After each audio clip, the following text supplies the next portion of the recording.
கடந்து போகிறோம். கடந்த நாட்களிலே ஆண்டவருடைய சமூகத்திலே நான் ஜெபித்த போது ஆண்டவர் என்னுடைய இருதயத்திலே ஒரு வார்த்தையை கர்த்தர் வைத்தார். அதை உங்களோடு கூட சேர்ந்து நான் ஆண்டவருடைய வார்த்தையை தியானிக்கிறதற்காக நான் விரும்புகிறேன்.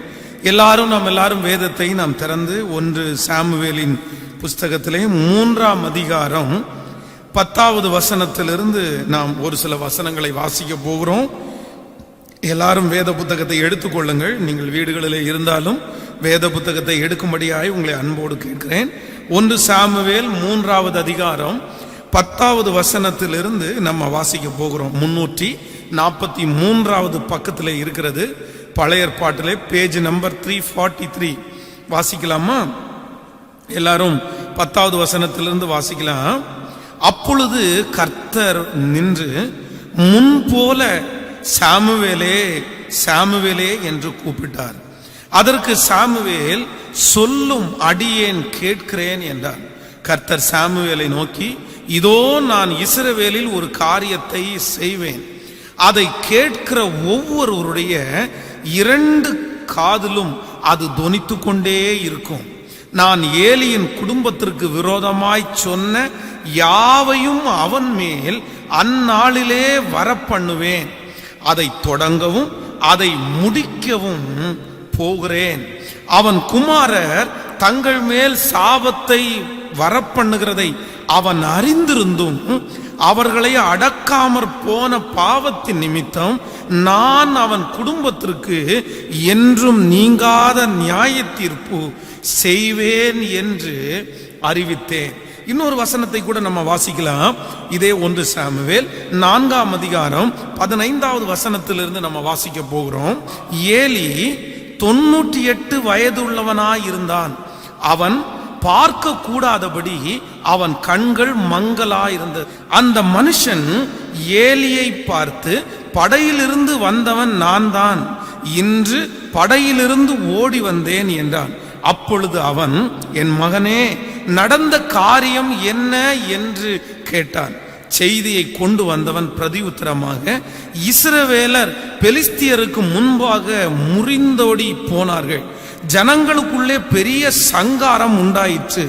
உம்முடைய குமாரனாகிய ஓப்னி பினகாஸ் என்னும் 2 இறந்து போனார்கள். தேவனுடைய பெட்டியும் பிடிபட்டு போயிற்று என்றான். அவன் தேவனுடைய பெட்டியை குறித்து சொன்ன உடனே ஏலி ஆசனத்திலிருந்து வாசல் பக்கமாய் மல்லாக்கு விழுந்தான். அவன் கிழவனும் ஸ்தூலித்த மனுஷனுமாய் இருந்தபடியினால் அவன் பிடரி முறிந்து செத்து போனான். அவன் இஸ்ரவேலை 40 வருஷம் நியாயம் தீர்த்தான். பினகாசின் மனைவி ஆகிய அவன் மருமகள் நிறை கர்ப்பிணியாயிருந்தாள். அவள் தேவனுடைய பெட்டி பிடிபட்ட செய்தியையும் தன் மாமனும் தன் புருஷனும் இறந்து போனதையும் கேள்விப்பட்ட போது அவள் கற்ப வேதனைப்பட்டு குனிந்து பிரசவித்தாள்.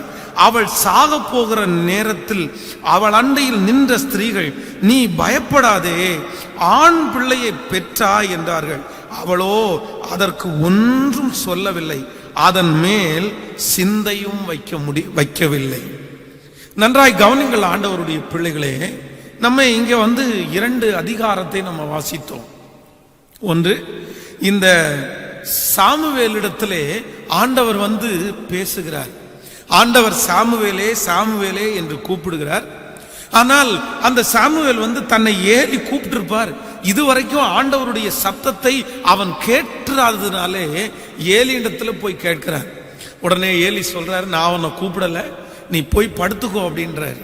அடுத்த விஷயம் ஆண்டவர் கூப்பிடுகிறார்.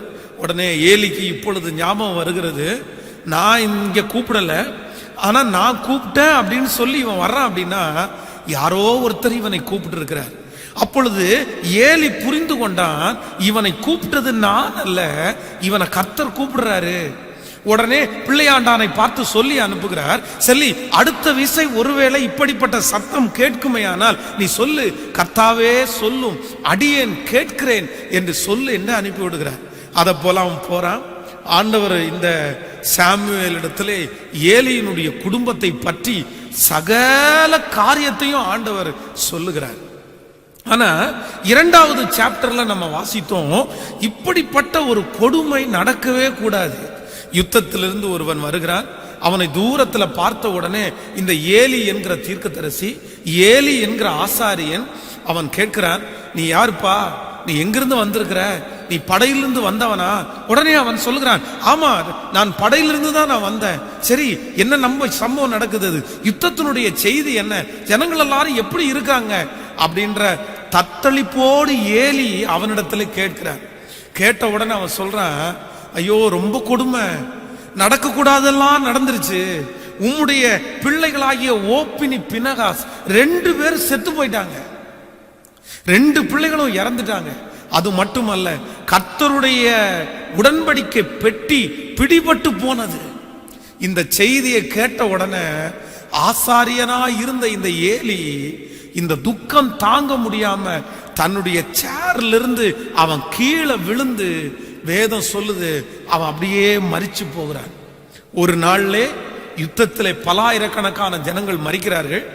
கர்த்தருடைய பெட்டி பிடிபட்டு போகிறது. ஒரு ஆசாரியனுடைய 2 பிள்ளைகள் மரணிக்கிறார்கள். அது மட்டுமல்ல, ஆசாரியனாகிய ஏலியே மரித்து போகிறான். இந்த ஆசாரியனாகிய ஏலி மரித்து போன செய்தியை அவனுடைய மகனுடைய மனைவி, அவள் நிறை மாத கர்ப்பிணியா இருக்கிறாள். அவளுக்கு இந்த செய்தி அறிவிக்கப்படுகிறது, இந்த மாதிரி உங்க கணவனார் செத்து போயிட்டாரு, உங்க மாமனார் கீழே விழுந்து செத்து கிடக்கிறாரு. இவ நிறை மாத கர்ப்பிணியா இருக்கும் போது இப்படிப்பட்ட ஷாக் நியூஸ கேட்ட உடனேயே அவளுக்கு அந்த பிரசவ வலி வருது. அந்த பிரசவ வலி வந்து அவள் குழந்தை பெறுகிறாள். ஆனா அந்த குழந்தை பெறும்போது அந்த குழந்தையை பெற்றெடுக்கிற மருமகள் அப்படியே மரித்து போகிறாள். பயப்படாத, பயப்படாத, உன் கணவனார் தான் இறந்து போயிட்டாரு. அந்த கணவனார் இறந்து போறதுக்கு பதிலா ஒரு ஆம்பளை பிள்ளை நீ பெற்றெடுத்திருக்கிற, அந்த ஆம்பளை பிள்ளை உன்னை பாதுகாப்பும் அப்படின்ற ஒரு தோரணையில அங்க இருக்கிறவங்க சொன்னா கூட அவளுடைய இருதயம் அந்த குழந்தையின் மேலே சாயாமல் அப்படியே மரித்து போனாள்.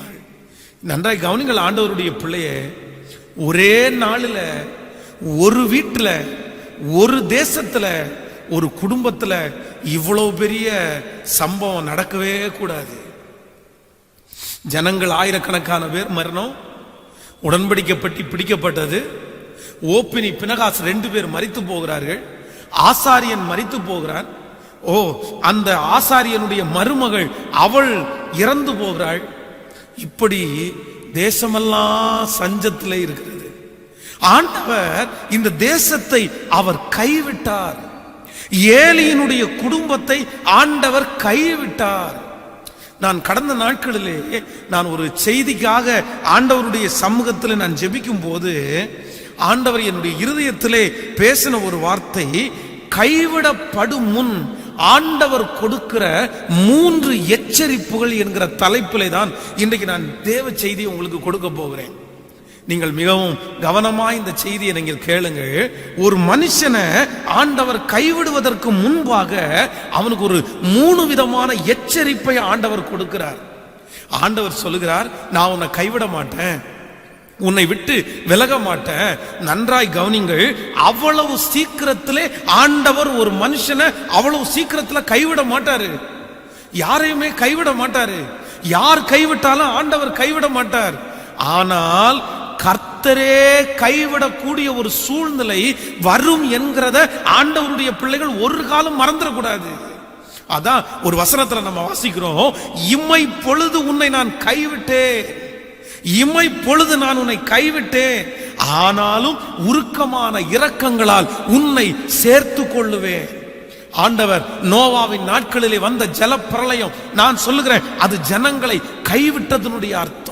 வேதத்திலே அநேக இருக்கிறார்கள், ஆனா அநேகருடைய வாழ்க்கையிலே எத்தனையோ தவறுகளை அவர்கள் செய்த போதிலும் ஆண்டவர் அவ்வளவு சீக்கிரமா அவங்களை கைவிடவே இல்லை, கர்த்தர் கைவிடவே இல்லை.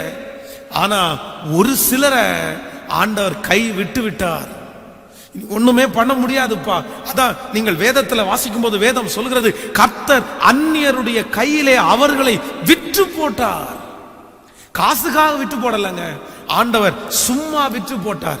இன்னும் வேதத்தில் வாசிக்கும் போது இஸ்ரவேல் ஜனங்களை குறித்து பல இடங்களிலே வேதம் சொல்கிறது, கர்த்தர் அவர்களை அவர்களுடைய கரங்களிலே ஒப்பு கொடுத்தார்.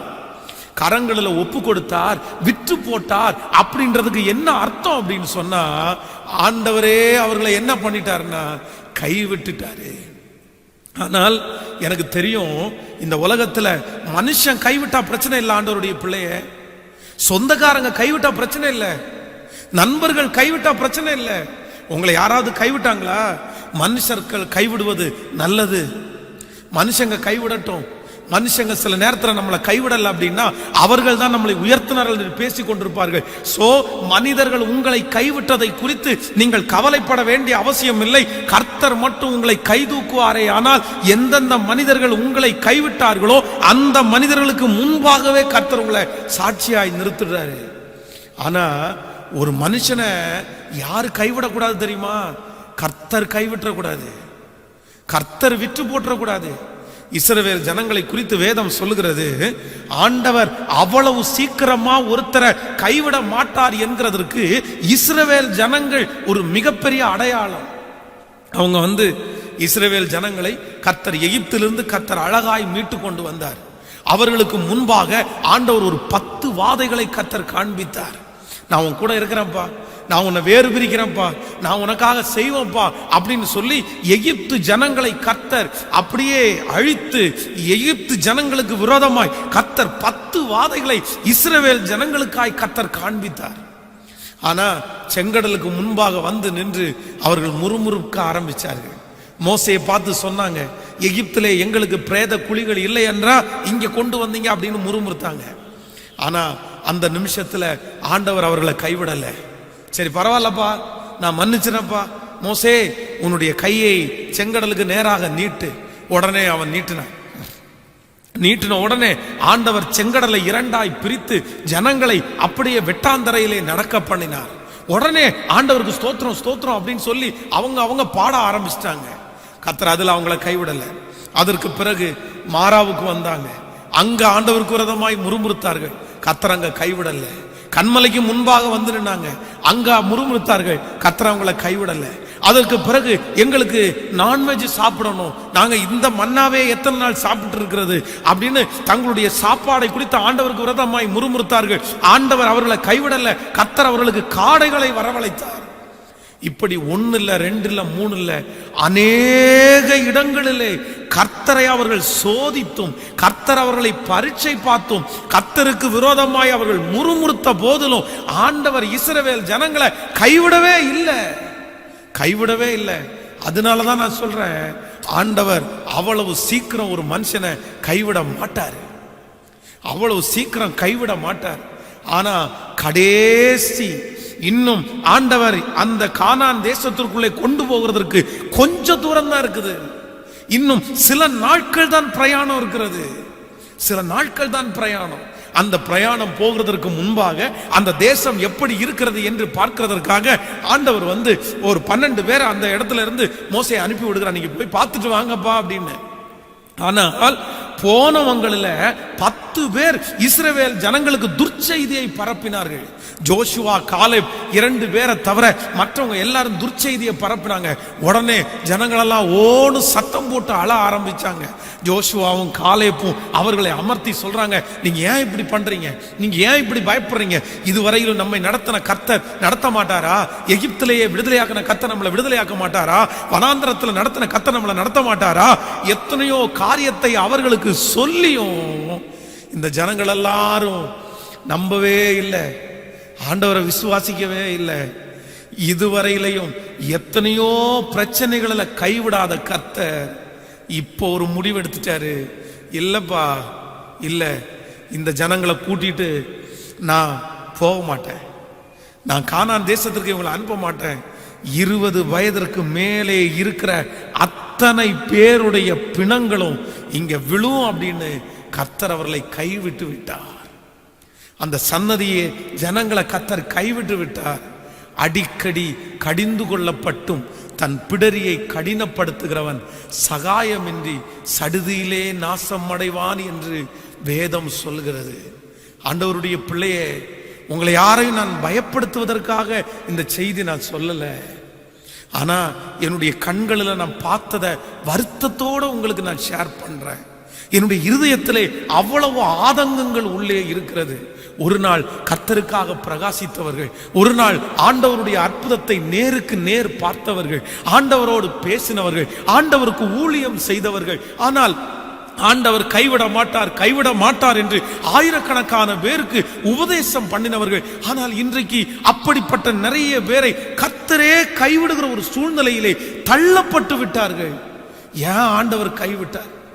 அவர் கைவிடாதவர் அல்லவா? ஏன் கைவிட்டார்?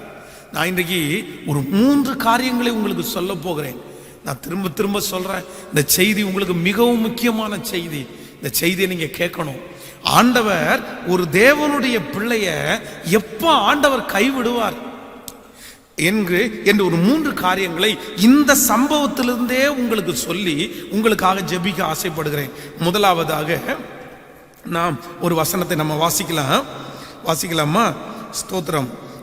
1 சாமுவேல் எடுத்துக்கொள்ளுங்கள். 1 சாமுவேல் 3ஆம் அதிகாரத்திலே 7வது வசனத்தை நம்ம வாசிக்க போகிறோம். 1 சாமுவேல் 3ஆம் அதிகாரம் 7வது வசனத்தை சேர்ந்து வாசிக்கலாமா? 7வது வசனத்தை 3ஆம் அதிகாரம் 7வது வசனத்தை வாசிக்கும் போது, சாமுவேல் இன்னும் கர்த்தரை அறியாதிருந்தான், கர்த்தருடைய வார்த்தை அவனுக்கு இன்னும் வெளிப்படவில்லை. கர்த்தர் மறுபடியும் 3ஆம் விசை சாமுவேலே சாமுவேலே என்று கூப்பிட்டார். அவன் எழுந்திருந்து ஏலியினிடத்திற்கு போய், இதோ இருக்கிறேன், என்னை கூப்பிட்டீரோ என்றான். அதற்கு கர்த்தர் கர்த்தர் பிள்ளையாண்டானை கூப்பிடுகிறார் என்று ஏலி அறிந்து சாமுவேலை நோக்கி, நீ போய் படுத்துக்கொள், உன்னை கூப்பிட்டால் அப்பொழுது நீ கர்த்தாவே சொல்லும், அடியேன் கேட்கிறேன் என்று சொல் என்றான். சாமுவேல் போய் தன்னுடைய ஸ்தானத்திலே படுத்து கொண்டான். எல்லாரும் நன்றா என்ன கவனிங்க. இந்த இடத்துல ஆண்டவர் சாமுவேலை கூப்பிடுகிறார். இந்த சாமுவேல் யார் அப்படின்னு கேட்டா, இவன் ஒரு சின்ன பையன், ஒரு குட்டி பையன். அந்த சம்பவம் உங்களுக்கு எல்லாருக்கும் தெரியும். அவனுடைய தாயார் அந்த இடத்துல ஜெபம் பண்றாங்க, எனக்கு ஒரு ஆண் குழந்தையை கொடுத்தார், அது உயிரோடு இருக்கிற நாளெல்லாம் நான் உமக்கே கொடுத்துருவேன் ஆண்டவரே அப்படின்னு அந்த மனுஷி ஜெபம் பண்றான். ஆண்டவர் அவருடைய ஜெபத்தை கேட்டு கர்த்தர் அந்த குழந்தையை அவர்களுக்கு தந்துட்டாரு. உடனே அந்த குழந்தையை கொண்டு போய் தேவ ஆலயத்திலே விடுகிறார்கள். ஊழியத்தை பற்றி அவனுக்கு எதுவும் தெரியாது. அவன் ஊழியக்காரனுடைய குடும்பத்தில் பிறந்தவனும் அல்ல. அவர்கள் பொருத்தனை பண்ணினதுனால ஆண்டவருடைய ஆலயத்தில் அவனை கொண்டு விட்டுட்டாங்க. இப்போ அந்த ஆலயத்திலே ஆண்டவர் யாரிடத்துல கர்த்தர் பேசணும் அப்படின்னா, ஏலியின் இடத்துல தான் கர்த்தர் பேசணும். ஏன் அப்படின்னா, அவன்தான் அந்த ஜனங்களுக்கு நியாயாதிபதி, அவன்தான் அந்த ஜனங்களை விசாரிக்கிறவன். இப்போ ஒன்று நினைத்துக் கொள்ளுங்கள், இந்த திருச்சபை இருக்கிறது, இந்த திருச்சபைக்கு நான் போதகர். இந்த திருச்சபைக்கு ஆண்டவர் ஏதோ ஒன்றை எனக்கு செய்ய போகிறார். ஏதோ ஒன்றை இந்த திருச்சபையிலே ஆண்டவர் செய்ய போகிறதை ஆனால் முதல்ல ஆண்டவர் யாருக்கு சொல்லுவார்னா, கர்த்தர் எனக்கு தான் சொல்லணும். கர்த்தர் எனக்கு தான் சொல்லுவார். ஆனா எங்கிட்ட ஆண்டவர் சொல்லாம இன்னொருத்தரிடத்துல ஆண்டவர் சொல்லுகிறாரே, ஆனால் உண்மையிலே ஆண்டவருக்கு ஏன் கூட பேசுறதற்கு விருப்பம் இல்லை அப்படின்னு அர்த்தம். ஆண்டவருக்கு என் கூட பேசுறதுக்கு விருப்பம் இல்லை. இப்பொழுது இந்த சம்பவம் தான் இங்க நடக்குது. ஆண்டவருக்கு ஏலியின் இடத்துல பேசுறதற்கு விருப்பம் இல்லை. அதுவும் ஏலியினுடைய குடும்பத்தை பற்றியே ஆண்டவர் பேச போறாரு. நம்முடைய ஆண்டவரை பொறுத்த வரைக்கும் ஒருத்தருடைய குடும்பத்தை பற்றி இன்னொருத்தரிடத்துல எல்லாம் ஆண்டவர் சொல்ல மாட்டாரு, அப்படி சொல்லுகிறவரும் அல்ல. ஆனால் அவனுடைய குடும்பத்திலே வருகிற தீங்கை குறித்து ஆண்டவர் அவனிடத்துல பேசாம சாமுவேல் இடத்துல பேசுறாரு. இத சாமுவேல் ஃபர்ஸ்ட் கண்டுபிடிக்கல, ஏலி கண்டுபிடித்தான். தன்னோடு கூட ஆண்டவர் பேசுறதற்கு மறுக்கிறார் என்று அறிந்து கொண்ட இந்த ஏலி, வேதம் சொல்லுது, தான் கூட ஆண்டவர் பேசாததை குறித்து இந்த ஏலி வருத்தப்படவே இல்லை. நன்றாய் கவனிங்க. உண்மையிலே நானா இருந்தேன்னா ஆண்டவர் அப்படி விட்டுருக்க மாட்டேன். ஆண்டவரே என் மேல என்ன தப்பு ஆண்டவரே? என் மேல என்ன தப்பு? நான் தானே இந்த வீட்டில் லீடரு, நான் தானே உமக்கு ஊழியக்காரன். எங்கிட்ட நீங்க பேசிட்டு தானே இருந்தீங்க, எங்கிட்ட சொல்லி தானே ஜனங்களை நியாயம் தீர்த்தீங்க, எங்கிட்ட சொல்லி தானே எல்லாத்தையும் பண்ணிட்டு இருந்தீங்க. ஆனா இப்போ திடீர்னு நீங்க எங்கிட்ட பேசாம ஒரு சின்ன பையன்கிட்ட பேசுறீங்களா ஆண்டவரே? நான் எப்படிப்பா தாங்குவேன்? நான் தாங்க மாட்டேன் ஆண்டவரே. எங்கிட்ட பேசுங்கப்பா, எங்கிட்ட பேசுங்கப்பா, எங்கிட்ட பேசுங்க ஆண்டவரேன்னு கர்த்தர் சமூகத்தை வலுக்கட்டாயமாய் நான் பிடித்திருப்பேன். ஆனா இந்த ஏலி செய்த ஒரு மிகப்பெரிய தவறு என்ன அப்படின்னா, ஆண்டவர் ஏலியோட பேசுகிறதற்கு மறுக்கிறார் என்று தெரிந்த போதிலும் இந்த ஏலி அதை குறித்து வருத்தப்பட்டதாகவும் இல்லை, கவலைப்பட்டதாகவும் இல்லை, அதற்காக அவன் முயற்சி எடுத்ததாகவும் இல்லை. நம்பர் 1, முதலாவதாக ஆண்டவர் எப்போ ஒரு மனுஷனை கைவிடுவார் தெரியுமா? எப்ப நீங்க கைவிடப்படுவீர்கள் தெரியுமா? எப்பொழுது ஒரு தேவ மனிதன், தேவனோட நடந்தவன், தேவனுக்காக வைராக்கியமாய் வாழ்வதற்கு ஒப்பு கொடுத்த ஒரு மனுஷன் எப்போ ஆண்டவர் தாம் கூட பேசுகிறத நிறுத்தினதுக்கு அப்புறமும் வருத்தப்படாம இருக்கிறானோ அந்த மனுஷனை ஆண்டவர் ரொம்ப நாள் கைக்குள்ள வச்சிருக்க முடியாது. இந்த சத்தத்தை கேட்கிற ஆண்டவருடைய பிள்ளையே, ஒரு காலத்துல ஆண்டவர் உங்களோட பேசி கொண்டிருக்கிறாரா? பாஸ்டர், மொபைல திறந்த ஆண்டவர் என் கூட தான் பேசுறாரு, என் கூட தான் பேசுறாரு. அடிக்கடி ஆண்டவர் உங்க மேல வச்ச அன்புனாலதான் உங்க கூட ஆண்டவர் பேசுகிறார். என் கூட கர்த்தர் பேசினார் பாஸ்டர், என் கூட அந்த இடத்துல போகும்போது பேசினார், பஸ்ல பிரயாணம் பண்ணும் போது பேசினார், நான் நடக்கும் போது பேசினார், ஒரு சின்ன பிள்ளைய கொண்டு பேசினார், என் கூட பேசிட்டே இருந்தாரு, என் கூட பேசிட்டு இருந்தாரு. ஆனா அன்னைக்கு ஒரு சின்ன தவறு பண்ணும்போது கூட ஆண்டவர் டக்குன்னு என்கிட்ட பேசுவாரு. ஒரு சின்ன பொய் சொன்னா கூட நீ பொய் சொல்ற மகனே ஆண்டவர் பேசுவாரு. ஆனா கொஞ்ச நாட்களாய் நான் எத்தனையோ தவறு பண்றேன், எத்தனையோ பாவம் பண்ணுகிறேன், ஆனா ஆண்டவர் என் கூட பேசவே மாட்டேங்கிறாரு. அந்த வார்த்தைகள் எனக்கு வர மாட்டேங்குது, எனக்குள்ள எச்சரிப்பின் வார்த்தை வர மாட்டேங்குது, எனக்கு ஏற்ற மெசேஜ் வர மாட்டேங்குது. அப்படி ஒருவேளை அப்படிப்பட்ட செய்தி கேட்டுக்கொண்டிருந்தாலும் என் இருதயத்துக்குள்ள, என் காதுக்குள்ள போகவே போகல. நான் அன்பாய் சொல்லுகிறேன், ரொம்ப டேஞ்சரான ஒரு சூழ்நிலை நீங்க இருக்கிறீங்க, நீங்க ரொம்ப டேஞ்சரான ஒரு இடத்துல இருக்கிறீங்க. Be careful. எதுல நீங்க ரொம்ப கேர்ஃபுல்லா இருக்கணும் தெரியுமா? ஆண்டவர் எப்பொழுது உங்கள்கிட்ட பேசுகிறத நிறுத்துறாரோ அப்பொழுதே நீங்க உணர்ந்துக்குங்க, இன்னும் கொஞ்சம் காலம் விட்டால் கர்த்தர் என்னை கைவிடக்கூடிய சூழ்நிலை உண்டாகும். இந்த செய்தியை வாலிப தம்பி, வாலிப தங்கச்சி நீ கேட்பாயானால், நீ சர்ச்சுக்குள்ள போயிருக்கலாம் மகன், நீ சர்ச்சுக்குள்ள போயிருக்கலாம். ஒருவேளை இந்த செய்தி நான் பிரசங்கம் பண்ணி கொண்டிருக்கும் போது நீ கேட்டு கொண்டிருக்கலாம். உங்க அம்மா கவனமா கேட்கிறாங்க, உங்க அப்பா கவனமா கேட்கிறாங்க, உங்க அப்பா மாறணும்னு ஆசைப்படுறாங்க, உங்க அம்மா ஐயோ எனக்காக தான் ஆண்டவர் பேசுறாரு, நான் கண்டிப்பா மாறணும் அப்படின்னு சில சத்தியங்களை கேட்டு கண்ணீர் விடுறாங்க. ஆனா அந்த கூட்டத்திலேயே சத்தியத்தை கேட்டு அந்த செய்தியை கேட்டுட்டு நீ இருக்கும்போது உன்னுடைய காதுக்கு மட்டும் அது ஏறாமலே இருக்குது. நான் ஏன் கீழ்ப்படியணும்? நான் எதுக்காக கீழ்ப்படியணும்? அப்படிதான் சொல்லுவாங்க. பாஸ்டர்னா அப்படிதான் சொல்லுவாரு. நான் அப்படியெல்லாம் கீழ்ப்படிய மாட்டேன், நான் செய்யறதை செஞ்சுட்டு தான் இருப்பேன். கண்ணீரோட ஊழியக்காரங்க பேசும்போது, வருத்தத்தோட ஊழியக்காரங்க பேசும்போது உன்னுடைய காதுகளுக்குள்ளே அது போகாது இருக்குமே. ஆனால் ரொம்ப ஜாக்கிரதையா இருக்கணும். கர்த்தர் உன்னை கைவிட்டுட்டாரு அப்படின்னா இந்த உலகத்தில் இருக்கிற யாராலும் உன்னை தூக்கி எடுக்கிறதற்கு முடியவே முடியாது. நல்லா கவனிச்சுங்க, கர்த்தர் கைவிட்ட ஒரு மனுஷனை யாராலுமே காப்பாற்ற முடியாது.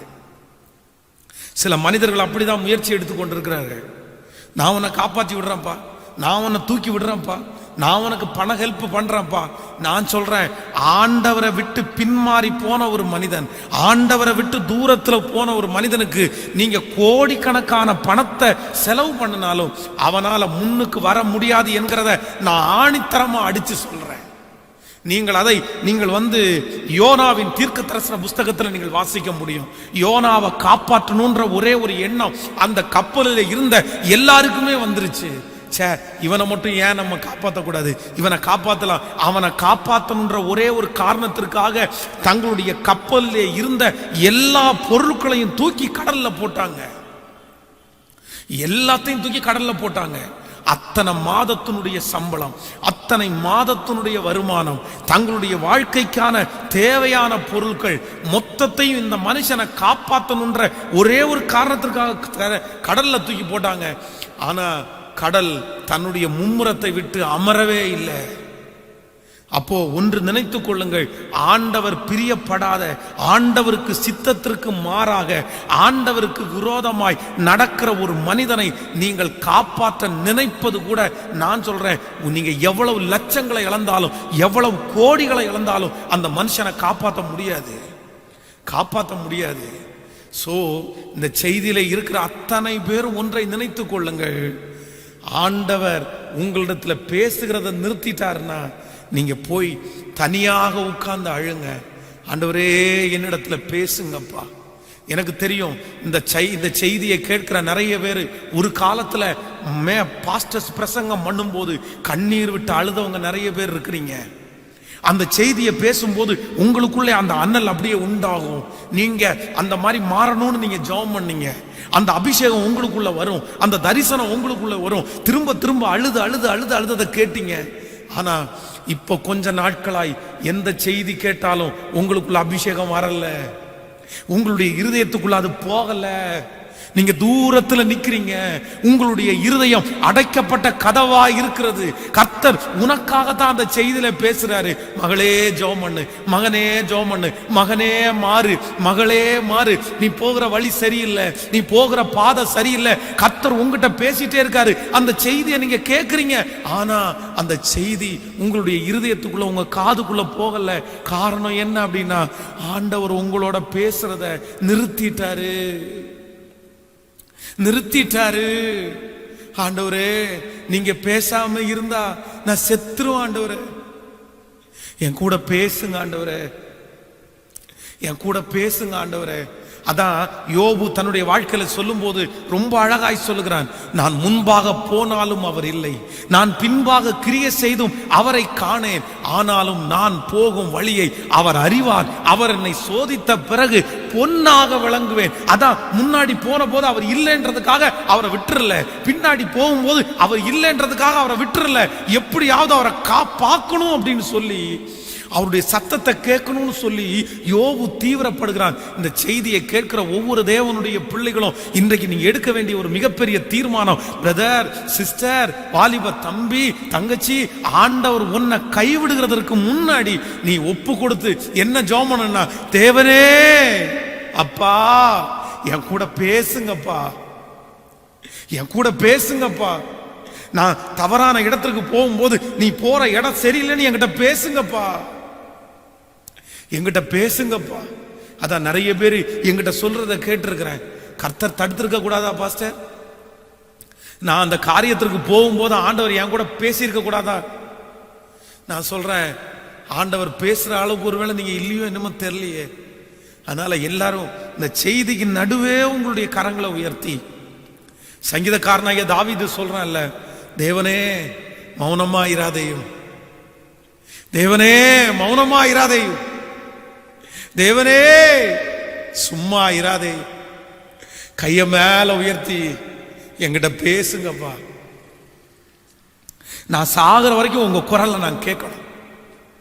சொல்லுங்க, ஒவ்வொருத்தரும் சொல்லுங்க, உங்களுடைய வீடுகளில் அந்த சத்தம் கேட்கப்படட்டும். சிஸ்டர், ஆண்டவர் உங்கள்கிட்ட பேசுறத நிப்பாட்டிடக்கூடாது. மனுஷன் உங்கள்கிட்ட பேசுறத நிறுத்துறது தப்பு இல்லை. நீங்க நேசிச்சவங்க உங்கள்கிட்ட பேசுறத நிப்பாட்டுறது தப்பு இல்லை. அவங்க பேசி நமக்கு ஒன்றும் ஆக போறதில்லை, அவங்க பேசி ஒன்றும் ஆக போறதில்லை. ஆனா கர்த்தர் மட்டும் உங்க கூட என் கூடயும் பேசுறத நிறுத்திட்டார் அப்படின்னா நம்மளால சரியான பாதையில கூட பயணிக்க முடியாது. ரெண்டு கையை மேல உயர்த்தி ஏசப்பாட்ட கேளுங்க, ஆண்டவரே நீர் என்னோடு பேசும்,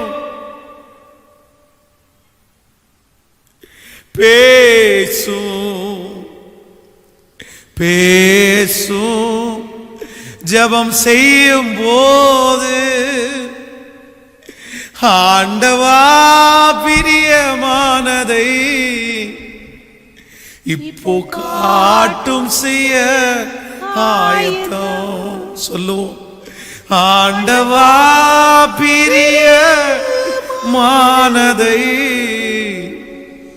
இப்போ காட்டும் செய்ய ஆயத்தம். ரெண்டு கைய மேல உயர்த்தி பேசும் பேசும் ஜெபம் செய்யும் போது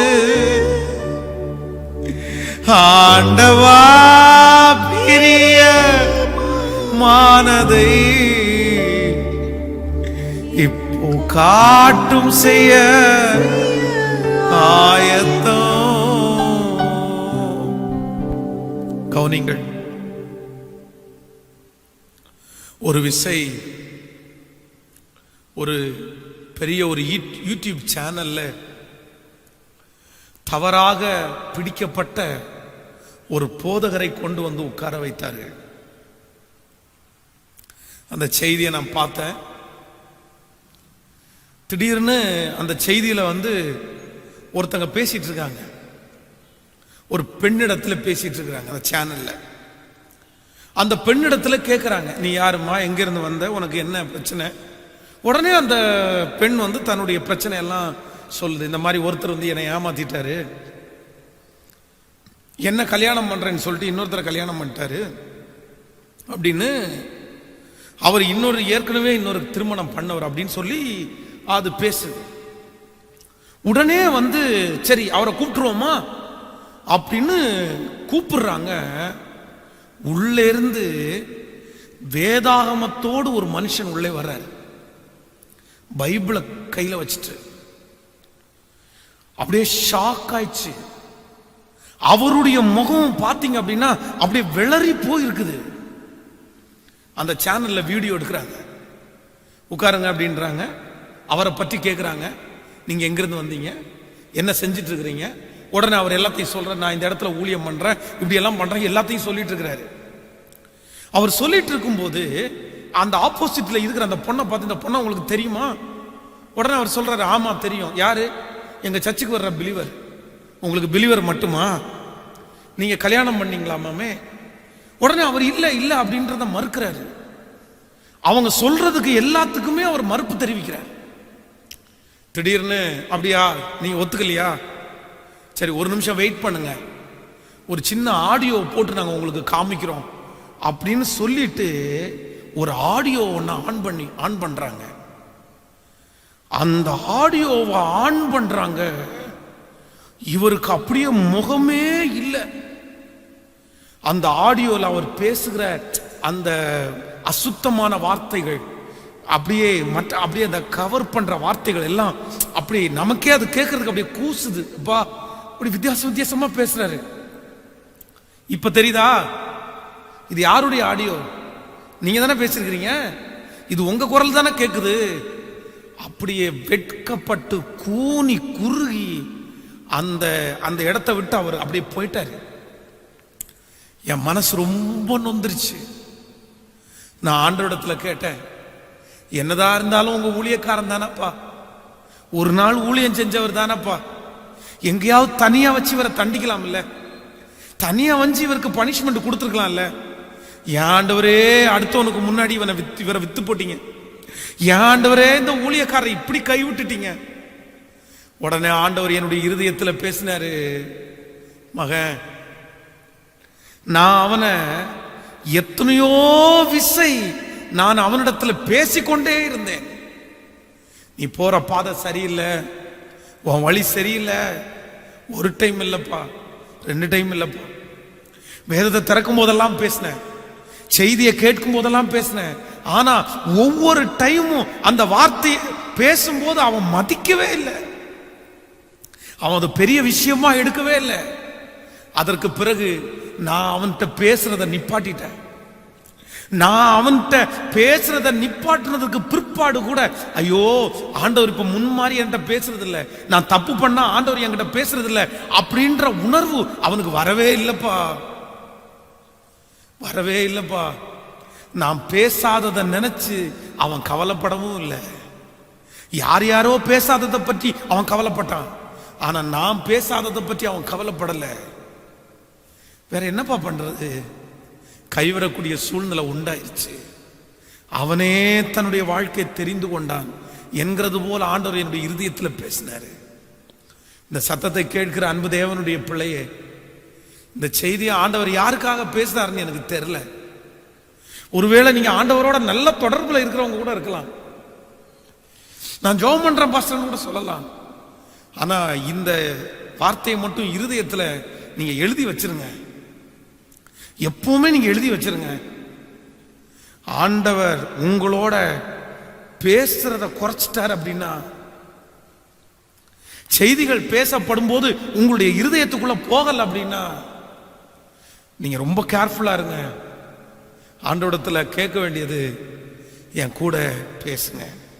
ஸோ நம்பர் 1, முதலாவது, ஒரு தேவனுடைய பிள்ளை கைவிடப்படுவதற்கு முன்பாக ஆண்டவர் கொடுக்கிற முதல் எச்சரிப்பு என்ன அப்படின்னா, கர்த்தர் உங்கள்கிட்ட பேசுறத நிப்பாட்டுவார். அதுதான் முதல் எச்சரிப்பு. இந்த முதல் எச்சரிப்பு உங்களுக்குள்ள வரும்போதே நீங்க எப்படியாவது ஆண்டவரை பேச வச்சிருங்க. நம்பர் 2, இரண்டாவது, இந்த அதிகாரத்தில் இன்னொரு வசனத்தை கூட நம்ம வாசிக்க போகிறோம். எல்லாரும் எடுத்துக்கொள்ளுங்கள். அந்த 1 சாமுவேல் 3ஆம் அதிகாரத்திலே 18வது வசனத்தை நம்ம வாசிக்க போகிறோம். எல்லாரும் எடுத்துக்கொள்ளலாமா? 3ஆம் அதிகாரம், 1 சாமுவேல் 3ஆம் அதிகாரம் 18வது வசனத்தை வாசிக்க போகிறோம். அப்பொழுது சாமுவேல் ஒன்றையும் அவனுக்கு மறைக்காமல் அந்த காரியங்களை எல்லாம் அவனுக்கு அறிவித்தான். அதற்கு அவன், அவர் கர்த்தர் தமக்கு பார்வைக்கு நலமானதை செய்வாராக என்றான். இந்த செய்தி நீங்க கவனமா கேட்டாதான் உங்களுக்கு புரியும். கவனிங்க, இந்த இடத்துல ஏலி சாமுவேலை பார்த்து கேட்கிறாரு. என்ன கேட்கிறாரு அப்படின்னா, எப்பா, ஆண்டவர் நேற்றுக்கு இரவுல உங்ககிட்ட பேசினார்ல, ஆண்டவர் உங்ககிட்ட பேசினத ஒன்ன கூட நீ இல்லாம எல்லாத்தையுமே எனக்கு சொல்லியிருப்பா, எதையுமே மறைக்க கூடாது. அப்படி மறைச்சேன்னா ஆண்டவர் உனக்கு பனிஷ்மெண்ட் கொடுத்துருவாரு அப்படின்னு சொன்ன உடனே சாமுவேல் ஆண்டவர் சொன்னது எல்லாத்தையுமே புட்டு புட்டு வைக்கிறாரு. இப்படிதான் சொன்னாரு, உங்க மேல ஆண்டவர் கோபமா இருக்கிறாரு, உங்க குடும்பத்தின் மேல ஆண்டவர் கோபமா இருக்கிறாரு, உங்க 2 பிள்ளைங்க மேல ஆண்டவர் கோபமா இருக்கிறாரு, அதனால ஆண்டவருடைய கோபத்திலிருந்து தப்பித்துக் கொள்ளுங்க அப்படின்னு சொல்லி கர்த்தர் சொன்ன மொத்தத்தையுமே, ஆண்டவர் சொன்ன அனைத்தையுமே சாமுவேல் இடத்துல சொல்லியாச்சு. ஆனால் இத்தனை சொன்னதற்கு பிற்பாடும் ஆண்டவரோட ஒப்புரவாகிறதுக்கு ஒரு முயற்சியுமே ஏலி எடுக்கவே இல்லை. கவனிங்க, அதற்கு அவன் என்ன பதில் சொல்றான்னா, அவர் கர்த்தர், அவர் தம்முடைய பார்வைக்கு நலமானதை செய்வாராக. ஹலோ, இங்க என்ன சொல்லப்படுது?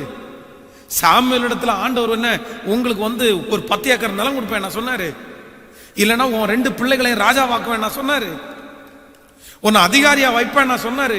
சாமுவேல் இடத்துல சொன்னாரு, அவன் 2 பிள்ளைகள் சங்காரமாக போறாங்க அப்பான்னு எச்சரிப்பின் வார்த்தையை ஆண்டவர் சொல்றாரு. ஆனா அதற்கு பிறகு ஆண்டவர் பல ஆண்டுகள் தாண்டி தான் கிரியை செய்ய ஆரம்பிக்கிறாரு. நீங்க இந்த அதிகாரத்தை வீட்டுல இருக்கும்போது நீங்க வாசிப்பீர்களே, ஆனால் இப்ப கிடையாது. நீங்க அந்த வசனத்தை நீங்க வாசிக்கும் போது பாத்தீங்க அப்படின்னா, சாமுவேல் வளர்ந்தான். 19வது வசனம், சாமுவேல் வளர்ந்தான், கர்த்தர் அவனோட இருந்தார், அவர் தம்முடைய எல்லா வார்த்தைகளில் ஒன்றாகிலும் தரையிலே விழுந்து போக விடவில்லை. சாமுவேல் கர்த்தருடைய தீர்க்கதரிசி என்று தான் முதல் பெயர்சபா மட்டும் உள்ள சகல இஸ்ரவேலுக்கும் விளங்கிற்று. கவனிங்க, இந்த எச்சரிப்பின் வார்த்தைகளை ஆண்டவர் சொன்ன அடுத்த நாளைக்கு அவனுக்கு பனிஷ்மெண்ட் கொடுக்கல, அடுத்த நாளே கர்த்தர் அவனை கைவிடல. அதற்கு பிறகு பல ஆண்டுகள் கழித்து தான் ஆண்டவர் வழக்காடவே ஆரம்பிக்கிறாரு, கர்த்தர் கிரிய சேவையை ஆரம்பிக்கிறாரு. நல்லா இந்த சத்தத்தை கவனமா கவனிங்க. ஆண்டவர் ஒரு மனிதனை சீக்கிரமா கைவிட்ட மாட்டாரு, எச்சரிப்பு கொடுத்த அடுத்த நாளே கர்த்தர் கைவிட மாட்டாரு. ஆனா எச்சரிப்பை கர்த்தர் கொடுத்தும் நீங்க முயற்சி எடுக்கணும்னு கர்த்தர் பார்த்துட்டே இருப்பாரு. என் பிள்ளை ஒப்புரவாகிறதுக்கு முயற்சி எடுக்கிறானா, என் பிள்ளை இந்த எச்சரிப்புக்கு ஒரு முயற்சி எடுக்கிறானா. ஆனால் பல வருடமாயும் நீங்க ஆண்டவர் கொடுத்த அந்த எச்சரிப்புக்கு ஒரு முயற்சியுமே எடுக்கலன்னா கர்த்தர் உங்களுக்கு கைவிடக்கூடிய ஒரு சூழ்நிலையிலே நீங்கள் தள்ளப்படுவீர்கள்.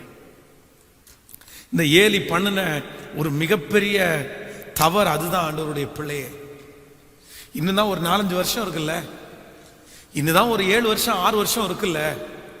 ஆண்டவரே, என் பிள்ளைகளை 2 பேரையும் அழிச்சிடாதீங்க ஆண்டவரே, என் குடும்பத்தை அழிச்சிடாதீங்க ஆண்டவரே. அதற்கு பிறகு இருக்கிற ஆண்டுகளிலே அவன் தேவனோட ஒப்புரவாகிறதற்கு ஒரு முயற்சியை மட்டும் எடுத்திருந்தான்னா நான் நம்புறேன் ஒரே நாள்ல இத்தனை பேருடைய மரண செய்தியை நம்ம இந்த சாப்டர்ல வாசிச்சிருக்கவே மாட்டோம். கர்த்தர் அவர்களை கைவிட்டிருக்கவே மாட்டாரு. தேவ பிள்ளையே, தேவ ஜனமே, ஆண்டவர் 2வது ஒரு வார்த்தையினாலே பேசுகிறார். கைவிடப்படுவதற்கு முன்பாக ஆண்டவர் கொடுக்கிற எச்சரிப்பிலே 2வது எச்சரிப்பு என்ன அப்படின்னா, நீங்க கைவிடப்படுவதற்கு முன்பாக ஆண்டவர் உங்களுக்கு எச்சரிப்பு கொடுத்தது மட்டுமல்ல, கர்த்தர் உங்களுக்கு நிறைய டைம் கொடுத்துருவாரு. அந்த எச்சரிப்பு கொடுக்கப்படுகிற உடனே நீங்க என்ன ஆகணும் அப்படின்னா, ஒப்புரவாகிறதற்கு ஒரு முயற்சி எடுங்க, ஒரு முயற்சி எடுங்க. கர்த்தர் கைவிடுவதற்கு முன்பாக உங்களுக்கு ஒரு எச்சரிப்பு மட்டும் இல்ல, கர்த்தர் உங்களுக்கு ஒரு டைமையும் கர்த்தர் கொடுக்கிறாரு. நீங்கள் சரியாவதற்கு கர்த்தர் ஒரு நேரத்தை உங்களுக்கு கொடுக்கிறாரு. கர்த்தர் உங்களுக்கு ஒரு நேரத்தை கொடுக்கிறாரு. கர்த்தர் உங்களுக்கு ஒரு டைம் கொடுக்கிறாரு. இந்த ஜெபத்தில் இந்த சத்தியத்தை கேட்கிற யாரோ ஒருத்தருக்கு ஆண்டவர் ஒரு டைம் கொடுக்கிறாரு. பிரதர், ஆண்டவர் உங்களை எச்சரிச்சுட்டே இருக்கிறாரு. ஆனா கர்த்தர் உங்களை கைவிடவே இல்லை. நீங்க மாதத்தை தாண்டி போட்டுட்டே இருக்கிறீங்க, நாட்களை தள்ளி போட்டுட்டே இருக்கிறீங்க. ஆண்டவரும் நீங்க வந்துருவீங்க, நீங்க ஒப்புரவாவீங்கன்னு சொல்லி கர்த்தரும் உங்களுக்காக நெடுநாளாய் காத்திருக்கிறார். சில மாதங்களாய் காத்திருக்கிறார், சில வருடங்களாய் கர்த்தர் காத்திருக்கிறார். ஆனா நீ ஸ்கிப் பண்ணிட்டே இருக்கிறீங்க. வாலிப தம்பி, நீ ஸ்கிப் பண்ணிட்டே இருக்கிற. தங்கச்சி, நீ ஸ்கிப் பண்ணிட்டே இருக்கிற. ஆண்டவர் உன்னை எச்சரிச்சுட்டே இருக்கிறாரு. திரும்ப திரும்ப ஆண்டவர் உன்கிட்ட சொல்லிட்டே இருக்கிறாரு, நீ போற வழி சரியில்லை, இப்படியே இருந்தேன்னா நான் உன்னை ஒப்பு கொடுத்துருவேன், இப்படியே இருந்தேன்னா நான் அந்நியனுடைய கையில உன்னை விட்டு போட்டுருவேன், இப்படியே இருந்தேன்னா நான் உன்னை கைவிட்டுருவேன் அப்படின்னு ஆண்டவர் உங்ககிட்ட பேசிட்டே இருக்கிறாரு, பேசிட்டே இருக்கிறாரு. இன்றைக்கு இந்த ஜெபத்தை கேட்டுக்கொண்டிருக்கும் போதே நீ எந்த இடத்துல இருந்தாலும், எந்த இடத்துல இந்த சத்தத்தை கேட்டாலும் அந்த இடத்துல ஒப்பு கொடுத்து, டாடி நான் திரும்பி வர்றேன்னு சொல்லு. நான் இனி காலை எடுக்க மாட்டேன் ஆண்டவரே, நீங்க என்னை எச்சரிச்சிட்டீங்க ஆண்டவரே. உங்களுக்கு வந்த ஆக்சிடென்ட், உங்களுக்கு வந்த தீமை, உங்களுக்கு வந்த அவமானம், உங்களுக்கு வந்த நஷ்டம், இது எல்லாமே ஆண்டவர் உனக்கு கொடுக்கிற ஒரு மிகப்பெரிய எச்சரிப்புன்றதை நீங்க மறந்துடாதீங்க. ஆண்டவருடைய பிள்ளையே, உங்களை எச்சரிக்கிறதுக்காக தான் கர்த்தர் அந்த நஷ்டத்தை கொடுத்தாரு.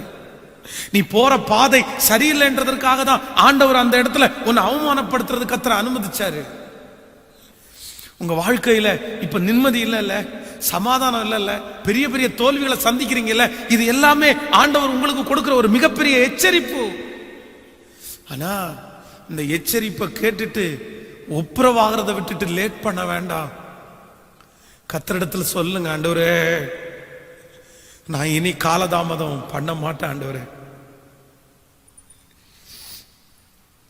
இனி நான் காலதாமதம் பண்ண மாட்டேன் ஆண்டவரே. தள்ளி போடாதீங்க ஆண்டவருடைய பிள்ளைய, தள்ளி போடாதீங்க, தள்ளி போடாதீங்க. கைய மேல உயர்த்தி இந்த பிரசங்கம் நடந்து கொண்டிருக்கும் போதே ஆண்டவரை பார்த்து சொல்லுங்க, டாடி நீங்க எனக்கு கொடுத்திருக்கிற எச்சரிப்பை நான் தள்ளி போட மாட்டேன்னு சொல்லுங்க.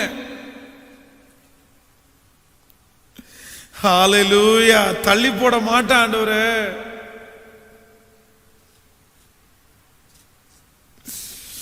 உம் வீட்டினில் ஒரு மூலையில் இடம் தந்தால் போதும், உம் இதயத்தின் ஒரு ஓரத்தில் இடம் தந்தால் போதும், திரும்பி வருகிறே,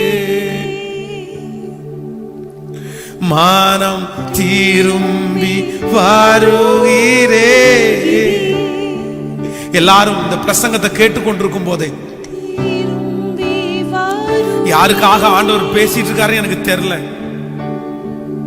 ஆனா ஆண்டவர் உங்களை கைவிடுவதற்கு முன்பாக, உங்களை விற்று போடுவதற்கு முன்பாக ஆண்டவர் கொடுக்கிற மிகப்பெரிய எச்சரிப்பு என்ன அப்படின்னா, மகனே நீ ஒப்புரவாகிறதுக்குன்னு ஒரு எச்சரிப்பை நான் உனக்கு கொடுத்துட்டேன்,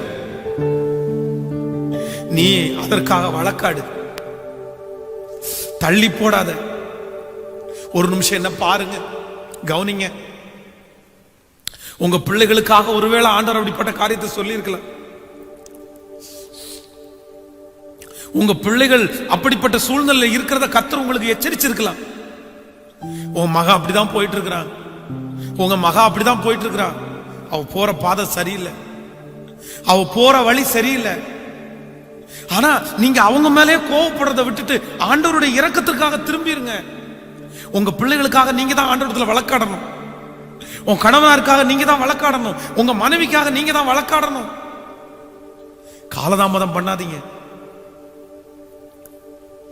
லேட் பண்ணாதீங்க.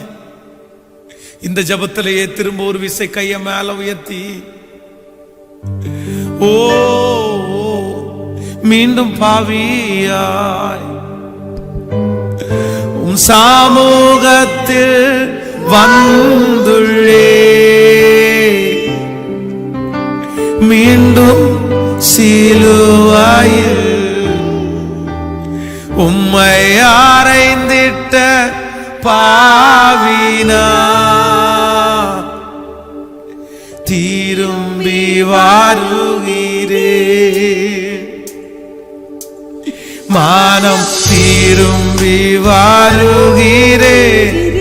எல்லாரும் சொல்லுவோம், திரும்பி வருகிறே, திரும்பி வருகிறே, மானம் திரும்பி வருகிறே. சேர்ந்து சொல்லுவோம், வீட்டினில் ஒரு மூலையில், வீட்டினில் ஒரு மூலையில் இடம் தந்தால் போதும், இதயத்தின் ஒரு ஓரத்தில் இடம் தந்தால் போதும், வீட்டினில் ஒரு மூலையில் இடம் தந்தால் போதும், இதயத்தின் ஒரு ஓரத்தில் இடம் தந்தால். ரெண்டு கையமால உயர்த்தி, திரும்பி வருகிறே. அப்பனே, ராஜாவே, எங்கள் ரட்சகரே,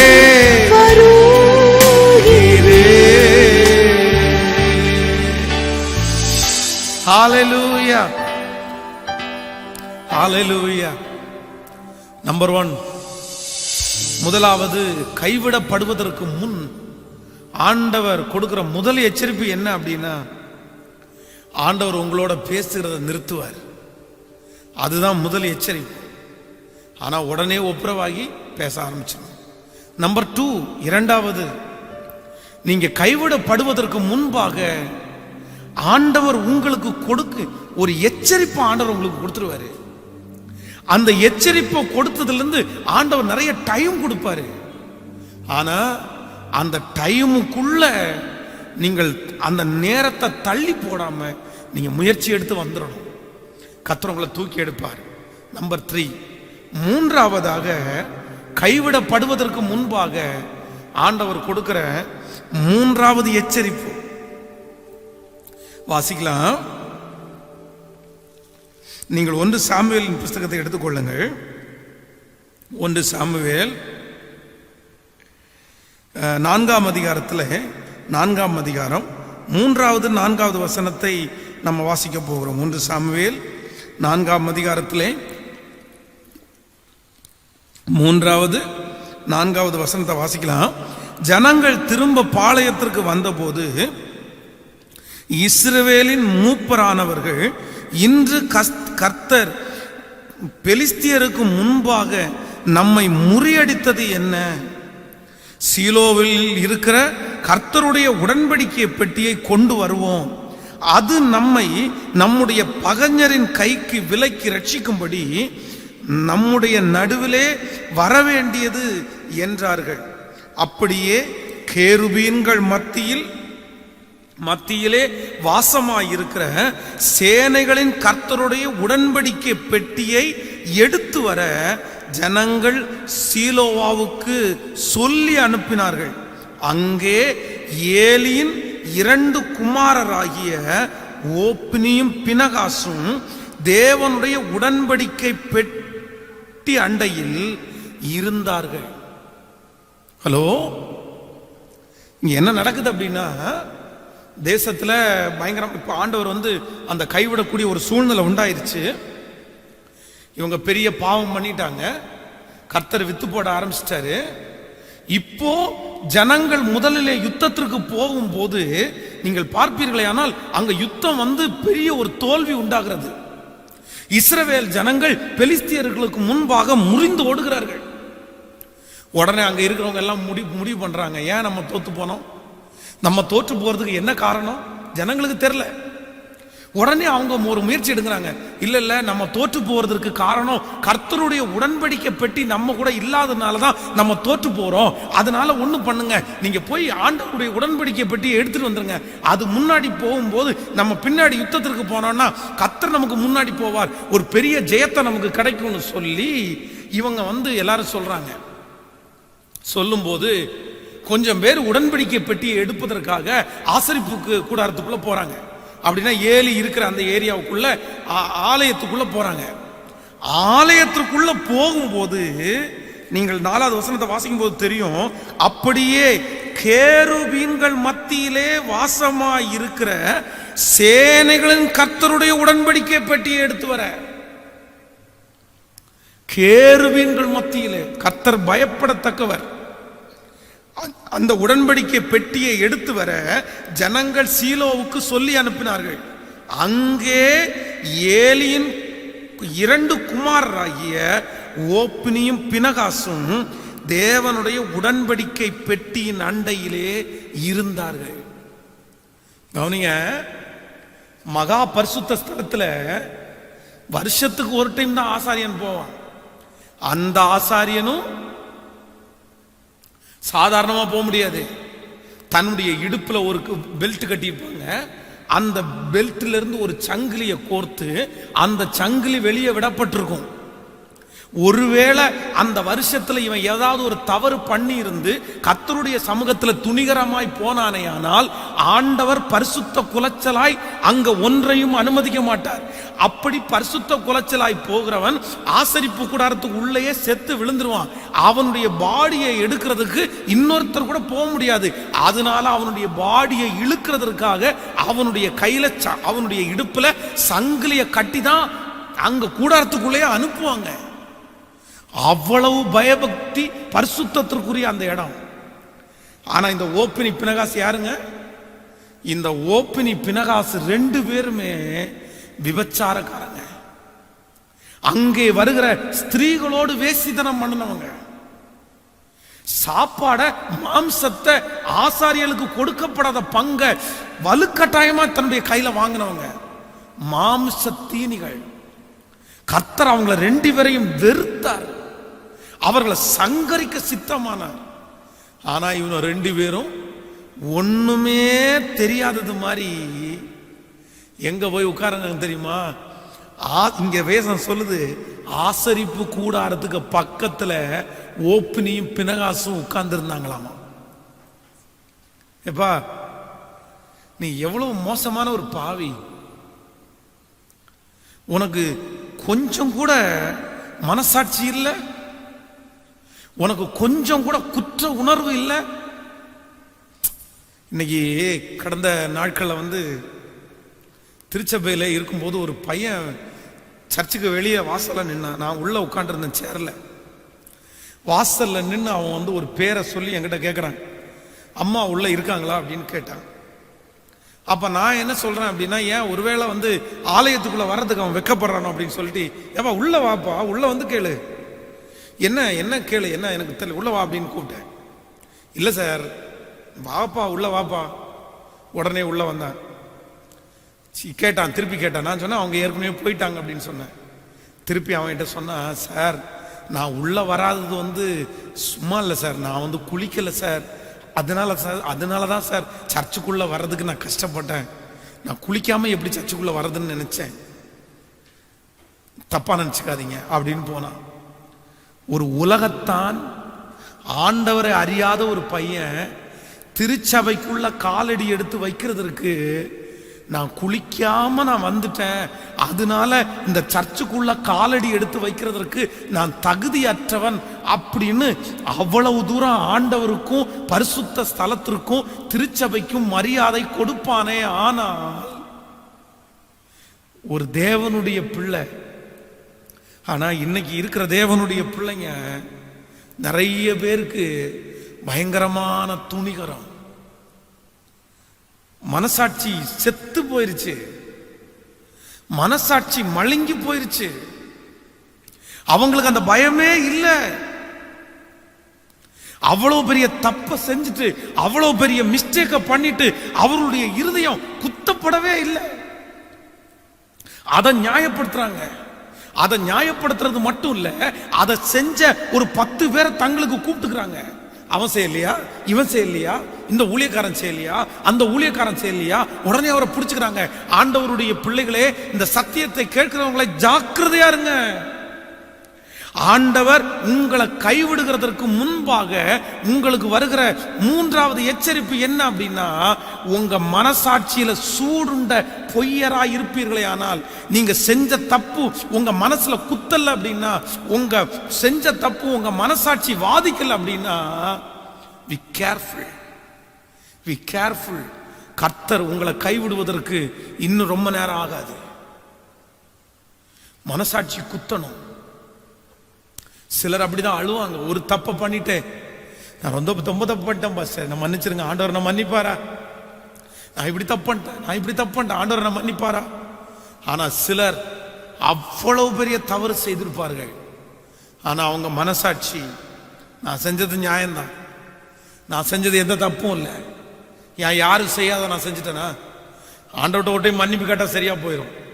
எப்பா நீ பெரிய தப்பு பண்ணிருப்பா, நீ செஞ்ச தப்பு கொடுமையான தப்புப்பா. ஆமா, என்னை விட பெரிய பெரிய தப்பெல்லாம் பண்ணவன் எல்லாம் உள்ளுக்குள்ள உட்காந்துருக்கிறான், என்னை விட பெரிய பெரிய மிஸ்டேக் பண்ணவன் எல்லாம் உங்க கூட தான் இருக்கிறான். ஒரு காரணம், இந்த மனசாட்சியிலே சூடுண்டவர்கள், மனசாட்சி நொந்து போனவர்கள், தப்பு பண்ணினதற்கு பிற்பாடும் உங்களுடைய மனசுல அந்த தப்பு பண்ணிட்டோமே என்கிற ஆதங்கம் உங்க மனசுல இல்லை அப்படின்னா, அந்த நெருகள் உங்க மனசுக்குள்ள வரல அப்படின்னா, அவ்வளவுதான், நீங்க தூரத்தில் இருக்கிறீங்க, ஆண்டவரை விட்டு தூரத்தில் இருக்கிறீங்க. செக் பண்ணுங்க. ஆண்டவர் எந்த இருதயத்தை புறக்கணிக்க மாட்டாருன்னா, தேவனே நறுங்குண்டதும் நொறுங்குண்டதுமான இருதயத்தை நீர் புறக்கணியே. இந்த செய்தி ஆண்டவர் யாருக்காக பேசுகிறார் என்று எனக்கு தெரியல, ஆனா நான் நம்புறேன், ஆண்டவர் அவ்வளவு சீக்கிரமா யாரையுமே கைவிட மாட்டார். இப்ப கூட இந்த செய்தியை உங்கள்ட்ட ஆண்டவர் பேசி கொண்டிருக்கிறதுக்கு என்ன காரணம் தெரியுமா? உன்னை இன்னுமே நான் கைவிடலப்பா, நீ மாறி இருப்பா, நீ விட்டுருப்பா, நான் இன்னும் உன்னை கைவிட இல்லன்றதுக்காக தான் இன்னைக்கு ஊழியக்காரங்க மூலமா உனக்கு எச்சரிப்பு கொடுக்கிறேன். உன்னை கைவிடலன்றதுக்காக தான் இன்றைக்கு நான் உன் கூட பேசிட்டு இருக்கிறேன். நீ வந்துரு, சீக்கிரமாய் வந்துரு. கர்த்தர் இஸ்ரவேல் ஜனங்களை பார்த்துட்டே இருந்தாரு. அதுவும் ஆரோன் வந்து அந்த விக்கிரகத்துக்கு முன்னாடி அவர்களை நிர்வாணமாக்கி இருந்தான். அத கூட கர்த்தர் தாங்கிட்டாருங்க. எத்தனையோ டைம் தாங்கிட்டாரு. கடைசியில் ஆண்டவர் சொல்லிட்டாரு, இல்லடா 20 வயசுக்கு மேல இருக்கிற யாருமே கானானுக்கு போக மாட்டீங்க. கைவிட்டுட்டாரு.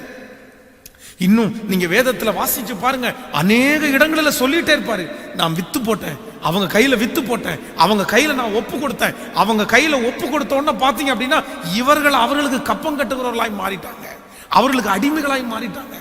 இதுதான் வேதத்துல நடந்துருச்சு.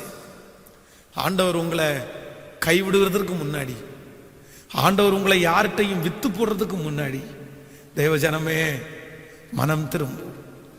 இன்னைக்கு நான் கொடுத்த செய்தியினுடைய தலைப்பு, கைவிடப்படுவதற்கு முன் கர்த்தர் கொடுக்கிற 3 எச்சரிப்பு. நம்பர் 1, முதலாவது, ஆண்டவர் உங்களை கைவிடுவதற்கு முன்பாக கொடுக்கிற முதல் எச்சரிப்பு என்ன அப்படின்னா, உங்களோட பேசுறதற்கு ஆண்டவர் விரும்பல அப்படின்னா ஆண்டவர் உங்களை கைவிடுவதற்கு பக்கத்தில் நீங்க வந்துட்டீங்க. நம்பர் 2, ஆண்டவர் உங்களுக்கு கொடுக்கிற 2வது எச்சரிப்பு என்ன அப்படின்னா, கர்த்தர் உங்களுக்கு நிறைய டைம் கொடுக்கிறாரு. எச்சரிப்பை கொடுத்தது மட்டும் இல்லாம ஆண்டவர் நீங்க வழக்காடுவீங்க, நீங்க தள்ளி போடக்கூடாது அப்படின்றதுக்காக ஒரு டைம் கொடுக்கிறாரு. டைம் கொடுக்கிறதுக்கு முன்னாடி ஆண்டவர் உங்களை கைவிட மாட்டாரு. நம்பர் 3, ஆண்டவர் உங்களுக்கு கைவிடுறதுக்கு முன்னாடி கொடுக்கிற 3வது எச்சரிப்பு, உங்களுடைய மன கடினம், இருதய கடினம். உங்க இருதயம் தப்புன்னே சொல்லல அப்படின்னா கேர்ஃபுல். இவ்வளோ பெரிய தப்பை பண்ணிட்டு உன் இருதயம் தப்புன்னு சொல்லலையா? இவ்வளோ பெரிய மிஸ்டேக்கை பண்ணிட்டு உங்களுடைய இருதயத்துல தப்புன்னு தோணலையா? ஆண்டவரே, அப்படிப்பட்ட ஒரு இருதயத்தை எனக்கு தாருங்க ஆண்டவரே, எனக்கு கேளுங்க, கேளுங்க. கண்களை மூடலாமா? எழும்பி நிற்கிறவர்கள் நீங்கள் அந்த இடத்துல எழும்பி நின்று கொள்ளுங்க. ஆண்டவர் இன்னைக்கு அநேகரை தொட விரும்புகிறார். ஆண்டவர் இன்னைக்கு அநேகரை தொட விரும்புகிறார். கர்த்தர் அநேகம் பேரை தூக்கி எடுக்க விரும்புகிறார். ஹல்லேலூயா. இயேசுவே, கைய மேல உயர்த்தி, ஆண்டவரே என்னை கைவிட்டுறாதீங்க ஆண்டவரேன்னு சொல்லுங்க.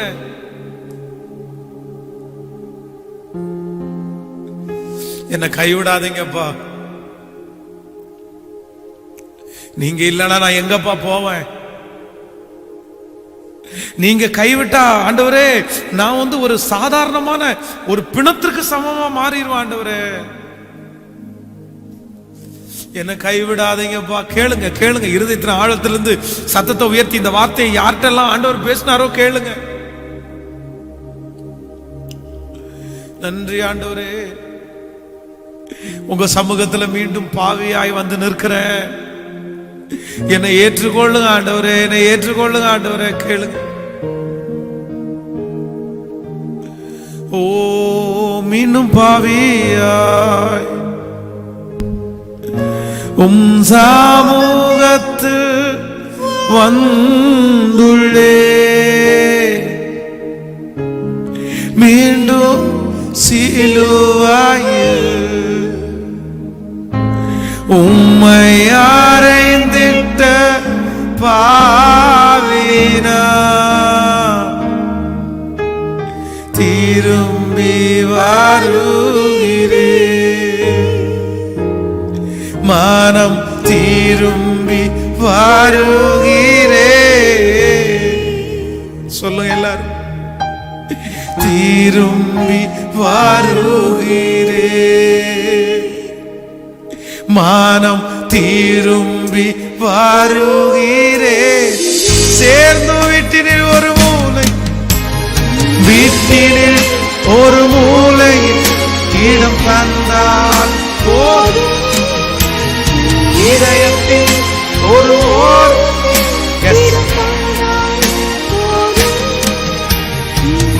உங்களுடைய சத்தம் உயரட்டும், உங்களுடைய சத்தம் வீடுகளிலே கேட்கப்படணும்.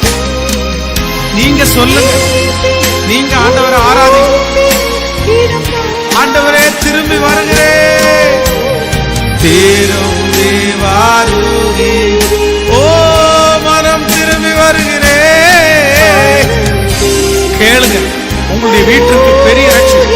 நீங்க கைவிட்டுறாதீங்க ஆண்டவரே, நீங்க கைவிட்டுறாதீங்க ஆண்டவரே, என்ன கைவிடாதீங்கப்பா, நீங்க கைவிடாதீங்கப்பா. உங்களை விட்டு எங்கப்பா போவேன், நீங்க கைவிட வருவீரே, திரும்பி வருவீரே, மனம் திரும்பி வருவீரே. கவனிங்க, திரும்பமாக நான் உங்களுக்கு சொல்லுகிறேன்,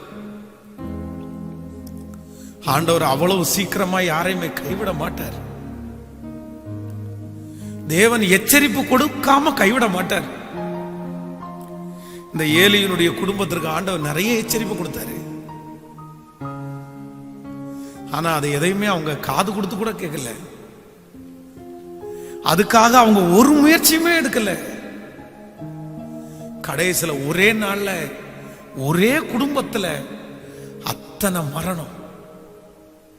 அதுவும் கெட்டவங்களா இருந்தா கூட பரவாயில்ல, சமுதாயத்துல நல்ல பேர் எடுத்தவங்க ஒரே நாள்ல ஒரு வீட்டுல இத்தனை மரணமா, இத்தனை மரணமா. ஏன்னா அத நான் முன்னாடி சொன்ன வசனத்தை திரும்ப ஞாபகப்படுத்த, அடிக்கடி ஆண்டவர் கடிந்து கொண்டார். அவங்க பிடரி அவங்க கடினப்படுத்தினாங்க. கர்த்தர் கைவிட வேண்டிய சூழ்நிலை அவங்களுக்கு உண்டாயிடுச்சு. ஆண்டவர் உங்களை காப்பாற்றுவார். நீங்க ஓடி வந்தா போதும், நீங்க கர்த்தர் சமூகத்துல விழுந்தா போதும். ஆண்டவர் அதை மட்டும்தான் எதிர்பார்க்கிறார். அவருடைய சமூகத்துல தாழ்த்துங்க. நீங்க தப்பு பண்ணிட்டீங்க, ஓகே ஓகே ஓகே, ஆண்டவர் உங்கள்ட்ட பேசுறாரா, உடனே வந்து இயேசுவேன்னு விழுந்துருங்க. ஆண்டவருடைய இரக்கம் உங்களுக்கு மேல திரும்பும், ஆண்டவருடைய அன்பு உங்க மேல திரும்பும். ஆண்டவர் உங்களை நடத்த வல்லவரா இருக்கிறார். உங்களுக்காக நான் ஜெபிக்கிறேன். தைரியமா இருங்க, பாதுகாப்பா இருங்க. திருச்சபைக்காக ஜெபிங்க, ஊழியர்களுக்காக ஜெபிங்க, நம்முடைய சபையினுடைய சொந்த இடத்திற்காக ஜெபிங்க. ஆண்டவரே, உம்முடைய பிள்ளைகள் எல்லாருக்காகவும் நான் நன்றி செலுத்துகிறேன். எங்க தேசமெல்லாம் ஒரு பக்கத்துல கொந்தளித்து கொண்டிருக்கிறது, இன்னொரு பக்கத்துல சிலர் சந்தோஷப்பட்டு கொண்டிருக்கிறார்கள். இதற்கு ரெண்டும் நடுவில் நாங்கள் உண்மையை நோக்கி பார்க்கிறோம். எங்க பிள்ளைகளுக்கு மட்டும் அப்படிப்பட்ட சோதனைகள் வேதனைகள் வராம நீங்க நடத்திட்டீங்கன்னா நல்லா இருக்கும்னு நான் நம்புறேன்ப்பா. எங்க பிள்ளைங்க ஒவ்வொருத்தர் மேல இயேசுவின் ரத்தத்தை நான் தெளிக்கிறேன். அவருடைய வீட்டினுடைய நிலை கால்களில் இயேசுவின் ரத்தத்தை தெளிக்கிறேன். இந்த மாதம் முழுதும் ஆண்டவருடைய ஒரு பெரிய பாதுகாப்பு உடைய பிள்ளைகளோட இருக்கட்டும். இந்த நோய் தொற்றுனால யாரெல்லாம் பாதிக்கப்பட்டிருக்கிறார்களோ அவர்களுக்கு ஒரு பிரச்சனை வரக்கூடாதுப்பா. அவங்களுடைய பயத்தை எடுத்து போடுங்கப்பா. அவர்களுக்கு ஒரு பரிபூர்ணமான சுகத்தை ஆண்டவர் இப்பொழுது கட்டளையிடுங்க ராஜா, கட்டளையிடுங்கப்பா, கட்டளையிடுங்க ஆண்டவரே. உங்க மகிமை உங்க பிள்ளைகளை தாங்கி நடத்தட்டும். இந்த ஊழியத்தில் என் கூட உதவி செய்கிற ஒவ்வொரு பிள்ளைகளையும் ஆசீர்வதி. இயேசுவின் மூலம் ஜெபம் எடுக்கிறோம் நல்ல பிதாவே. என் ஆத்துமாவே கர்த்தரை ஸ்தோத்திரி, என் முழுவலுமே அவர் பரிசுத்த நாமத்தை ஸ்தோத்திரி. என் ஆத்துமாவே கர்த்தரை ஸ்தோத்திரி, கர்த்தர் செய்த சகல உபகாரங்களையும் மறவாதே. நம்முடைய ஆண்டவராகிய இயேசு கிறிஸ்துவின் கிருபை, பிதாவாகிய தேவனுடைய அன்பு, பரிசுத்த ஆவியானுடைய அந்யோன்ய ஐக்கியம் நம்மளோடும் இன்றும் என்றும் சதா காலம் கூட இருப்பதாக. ஆமென். ஹல்லேலூயா, ஹல்லேலூயா. Praise the lord. God bless you. ஆண்டவர் உங்களை ஆசீர்வதிப்பார். Thank you.